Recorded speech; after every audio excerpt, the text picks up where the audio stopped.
Alors, nous revoilà pour la couture des boutons pression. Donc, on va les coudre à 5 rangs de chaque bord. Donc là, 1, 2, 3, puisqu'il y avait 3 verres de chaque côté. 4, 5, juste là. Et donc là, 4, 5, juste là. Et donc, c'est pour ça que dans le kit, vous avez donc du fil écru et du fil bordeaux.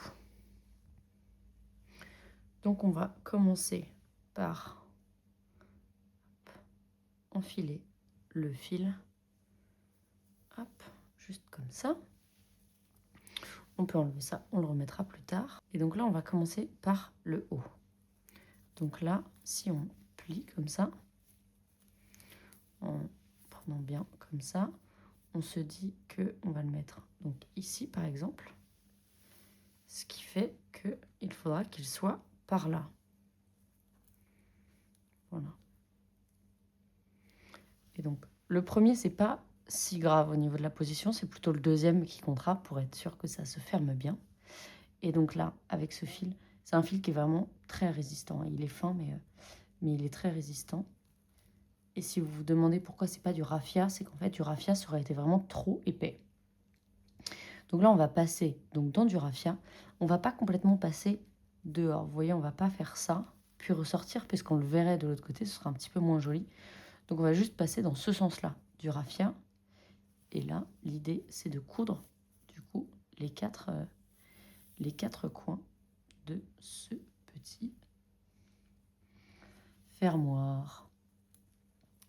Donc, on peut passer plusieurs fois au même endroit, comme ça. Et là, on va prendre un autre bout, donc par exemple ce morceau-là. On va passer directement aussi. Voilà. L'idéal, c'est d'en avoir 3. Comme ça, on sait que 3, c'est quand même bien solide. Et là, voilà, on est passé dans ces deux-là. Comme le fil est bien solide, ça devrait le faire. Donc, là, on va faire un nœud, comme ça. Et on va faire, là, un deuxième nœud. Et là, on peut bien serrer. Et vous voyez, franchement, je tire à fond. Et le fil ne se casse pas du tout. Et là, on va couper au ras. En ne coupant pas le nœud pour pas qu'il s'enlève, évidemment. Donc là, une fois qu'on a cousu donc un morceau, on le positionne bien comme ça. Et là, on va aller sur le deuxième coin. Hop, donc là, on va piquer donc, et dans un raffia et dans le bouton. Et on ne rentre pas tout le fil. On garde quand même une bonne marge pour avoir de quoi faire un nœud après. Hop, vous pouvez repasser donc une deuxième fois.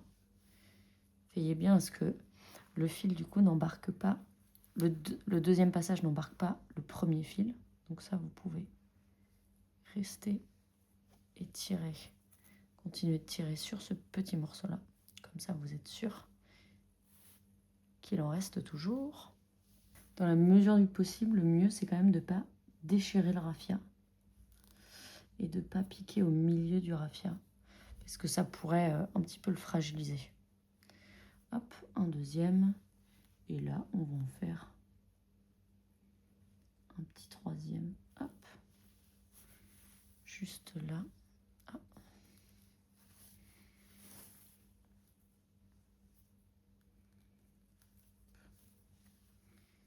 Et voilà.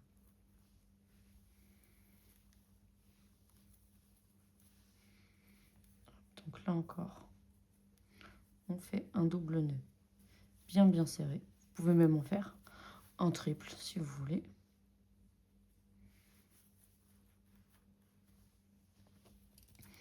Et on coupe au ras. Donc là, je continue à faire ces deux-là et on se retrouve donc pour l'autre partie. Et voilà, donc là, on a cousu les 4 angles et c'est vraiment super solide et surtout, on ne voit rien de l'autre côté. Donc pour savoir où mettre cet autre morceau, on va donc là bien plier au maximum et on va donc là essayer, si on rattache ce morceau-là, le poser et juste le décoller avec un angle pour voir du coup où il se pose. Hop. Et donc il se pose et ben juste là. Donc pareil, c'est à la limite de la bande rouge, mais ça reste sur la bande blanche. Et ça va être juste là. Et donc là, on va coudre exactement de la même façon. Mais il faut vraiment faire attention à ce que le bouton ne bouge pas pour rester au même endroit et qu'il puisse bien se positionner par rapport à l'autre embout. Et voilà, donc là, c'est bon pour cette première partie. On vérifie quand même que ça tombe bien. Et oui, c'est tout bon. Donc je vais faire le deuxième bouton et on se retrouve pour la toute fin et pour admirer votre œuvre. Et voilà, les boutons pression sont donc tous cousus. On vérifie, mais la pochette se ferme normalement et c'est terminé. Et puis après, écoutez, vous pouvez vivre avec, en faire ce que vous voulez et n'hésitez surtout pas à m'envoyer vos plus jolies photos.